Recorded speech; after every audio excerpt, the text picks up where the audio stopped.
2x square yz into 3xy cube z square. ഈ രണ്ട് മോണോമിയൽസ് എങ്ങനെയാണ് മൾട്ടിപ്ലൈ ചെയ്യേണ്ടത് എന്ന് നമുക്ക് നോക്കാം. അപ്പോ 2x² yz എന്ന് പറഞ്ഞു കഴിഞ്ഞാൽ 2 into x² into y into z എന്നാണ് അതിന്റെ meaning. Into 3xy cube z square എന്ന് പറഞ്ഞാൽ 3 into x into y cube into z square എന്നാണ് മീനിങ്. ഇവിടെ ഞാൻ ആദ്യം കോൺസ്റ്റന്റ് ആയിട്ടുള്ള 2ഉം 3ഉം മൾട്ടിപ്ലൈ ചെയ്യാണ്. അപ്പൊ 2 into 3 6.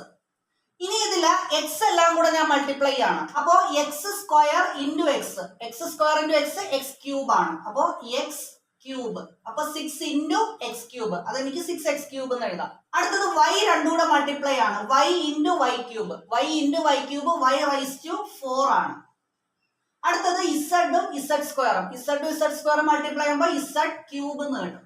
അപ്പൊ നമ്മുടെ final answer 6x cube y raise to 4 z cube എന്നാണ്.